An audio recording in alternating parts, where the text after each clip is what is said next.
So around 1:16 this afternoon, we received a call from a female over on Weiser Court. 911 received a call. She stated her boyfriend was being physical with her. She then called again and said that he left the apartment. However, a few minutes later, she called again and said he was back. This time he had a gun and he was shooting at her door. So we responded there. By the time the police arrived there, he had fled the scene, although there was clear indication that a gun was fired multiple times at the door. And the two individuals that were inside were safe. So we got information that the male was down here on Amherst. We came down here. The officers huddled up over there and then began to approach him. And when they approached him in the 100 block of Amherst, all indications, and we've looked at almost all the body cams now and footage, still a few we need to look at, but all indications right now are that it was a self-inflicted gunshot wound to the head. He's now currently at Upstate in critical condition. Did your officers have to fire a shot at all? Our officers, all indications are, our officers fired no shots. What did they give you any witness statements, or what have you seen on the video in terms of like proximity? How far away was he to the officers when they were engaging? Sure, that's a great question. That kind of information I'm going to hold on to because if the individual does pass away and he's in very serious critical condition, it will be an AG investigation as well as the district attorney. So that's kind of becoming evidence at this point.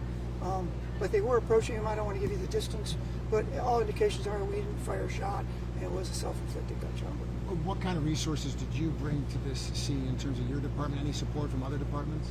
No, but the other departments are helping us right now with calls throughout the city because, as you can imagine, our business never stops and calls are adding up. They're stacking up at 911. So both the county sheriffs and the New York State Police are starting to help us out with calls. How do you do outreach to, I guess, first question, your department, but then maybe also neighbors who are upset? So outreach, well, we've been door to door already because we're not only letting them know what happened, but looking for ring camera footage, which we have gotten. Some of the individuals are not home, so we haven't spoken with them. But we're hoping that this story right now will get out to them. I know there's a false narrative out there, as there often is, but again, almost all indications are that it was a self-inflicted gunshot wound. We didn't fire a shot. And what about taking care of your own officers in terms of this period where we are concerned about officers and their well-being too?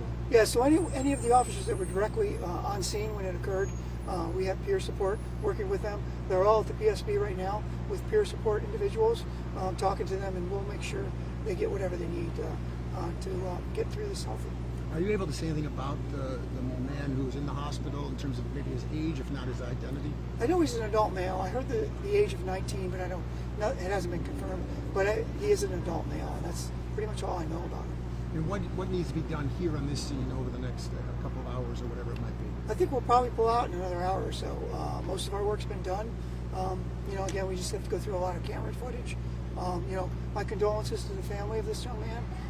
It's not the type of call you ever want to get, that your family member just shot themselves. But we'll do our work here, finish our investigation, and then we'll be pulling out in a very short time.